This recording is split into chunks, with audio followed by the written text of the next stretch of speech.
क्या आपने कभी कागजी हाईवे देखा है? एक ऐसा हाईवे जो सरकारी फाइलों में तो चमचमाता हुआ 4 लेन एक्सप्रेसवे है, लेकिन जब आप उस पर गाड़ी लेकर उतरेंगे तो आपकी गाड़ी के सस्पेंशन और आपकी कमर दोनों टूट जाएंगे। हम बात कर रहे हैं नेशनल हाईवे 321G की। वही हाईवे जो आगरा को जलेसर होते हुए एटा से जोड़ता है। कहानी शुरू होती है साल 2016 से। उत्तर प्रदेश में 2017 के विधानसभा चुनाव का बिगुल बजने वाला था। नेताओं को जनता के बीच जाकर वोट मांगने थे। तभी अचानक दिल्ली के वातानुकूलित कमरे में बैठे हुक्मरानों को याद आता है कि आगरा जलेसर एटा मार्ग को एक नया नाम देना चाहिए। रातों रात इस खटारा रोड को इन प्रिंसिपल यानी सौंदातिक रूप से नेशनल हाईवे घोषित कर दिया जाता है। नाम रखा जाता है NH 321G। नेताओं ने बड़े बड़े होर्डिंग्स लगवाए। जनता को लगा कि अब तो किस्मत बदल गई। अब जलेसर और एटा के लोगों को आगरा जाने के लिए हिचकोले नहीं खाने पड़ेंगे। लेकिन सच क्या था? सच यह था कि वह सिर्फ एक चुनावी लॉलीपॉप था। 2016 में ना तो इस हाईवे के लिए ₹1 बजट पास हुआ, ना कोई जमीन ली गई और ना ही ठेकेदार तय हुआ। उत्तर प्रदेश PWD ने कहा कि अब यह केंद्र का काम है और केंद्र ने इसे फाइलों के ढर्रे में डाल दिया। नतीजा चुनाव खत्म, नेता गायब और जनता उसी धूल और गड्ढों के हवाले छोड़ दी गई।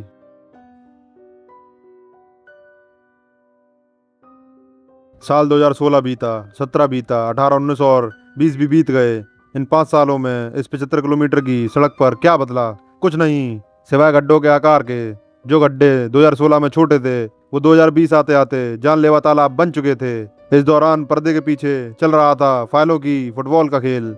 जब भी स्थानीय लोग या सामाजिक कार्यकर्ता सवाल पूछते तो राज्य सरकार का लोक निर्माण विभाग PWD कहता, भाई यह तो अब नेशनल हाईवे है, हमारा इससे कोई लेना देना नहीं। अब केंद्र सरकार के सड़क परिवहन मंत्रालय से पूछा जाता तो जवाब मिलता, अभी DPR बन रही है, अभी कंसल्टेंसी सर्वे चल रहा है। सोचिए, 5 साल तक सिर्फ कागजों पर यह नापा जाता रहा कि सड़क कहाँ से निकलेगी। इस बीच इस रूट पर चलने वाली बसों के पुर्जे ढीले हो गए, व्यापारियों का धंधा चौपट हो गया और धूल के गुबार से सड़क किनारे रहने वाले लोगों के फेफड़े खराब होने लगे। नेताओं के लिए जो सिर्फ एक नंबर था NH 321G, वह इस इलाके की जनता के लिए एक अंतहीन दुस्वप्न बन चुका था।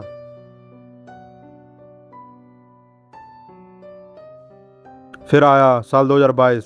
उत्तर प्रदेश में एक बार फिर विधानसभा चुनाव की तारीखें नजदीक थीं।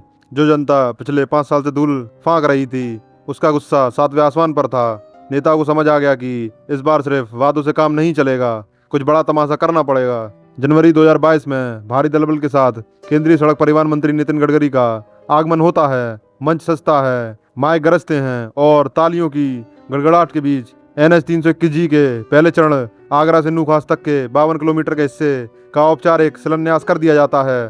घोषणा की जाती है कि 500 करोड़ की लागत से यह हाईवे चमचमा उठेगा।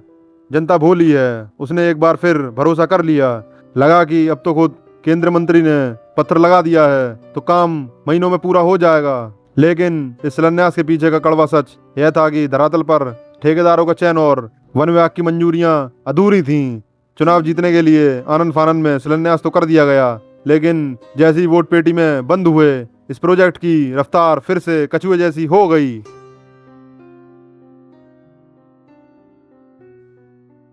शिलान्यास के बाद शुरू हुआ सरकारी सिस्टम का असली चक्रव्यूह। इस हाईवे के निर्माण के लिए जो मुख्य टेंडर जारी होना था उसे 1 या 2 बार नहीं बल्कि पूरे 11 से ज्यादा बार टाला गया। कभी तकनीकी खामी, कभी ठेकेदारों का ना मिलना, तो कभी बजट रिलीज होने में देरी। चलो किसी तरह मुख्य टेंडर पास भी हुआ तो काम की रफ्तार ऐसी रही मानो ठेकेदार हाथों से सड़क खोद रहा हो। वन विभाग से पेड़ काटने की NOC मिलने में महीनों लग गए।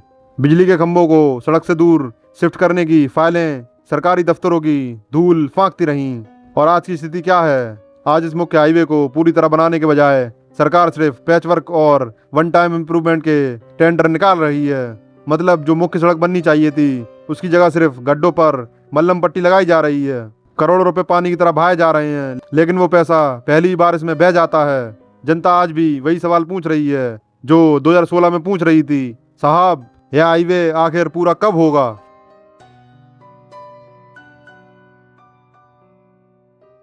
2016 से 2026 पूरे 10 साल, एक दशक बीत गया। बच्चे स्कूल से कॉलेज पहुंच गए, लेकिन NH 321G की तकदीर नहीं बदली। यह कहानी सिर्फ आगरा जिले से रेटा रोड की नहीं है, यह देश के उस पूरे प्रशासनिक और राजनीतिक सिस्टम का चेहरा है जहां चुनाव देखकर योजनाएं बनती हैं और चुनाव खत्म होते ही ठंडे बस्ते में डाल दी जाती हैं। नेताओं के लिए यह सिर्फ एक चुनावी मुद्दा है जिसे वो हर 5 साल बाद रीलॉन्च कर देते हैं। अफसरों के लिए यह सिर्फ एक फाइल है जिस पर वो साइन करके आगे बढ़ा देते हैं। लेकिन भुगतना किसे पड़ता है? उस राहगीर को जिसकी गाड़ी का टायर इस गड्ढे में फट जाता है, उस मरीज को जो एम्बुलेंस में लेटे लेटे अस्पताल पहुंचने से पहले ही दम तोड़ देता है क्योंकि रास्ता खराब है, उस व्यापारी को जिसका माल समय पर मंडियों तक नहीं पहुंच पाता। बिना किसी लाग लपेट के सीधा सवाल यह है, आखिर जनता कब तक इन खोखले वादों का शिकार बनती रहेगी? कब तक विकास के नाम पर लोगों को ठगा जाता रहेगा?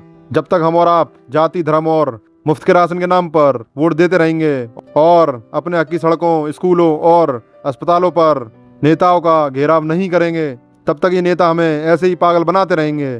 NH 321G इस बात का सबसे बड़ा सबूत है। जागिए और सवाल पूछिए, क्योंकि सड़क आपकी है और टैक्स का पैसा भी आपका है। जय हिंद।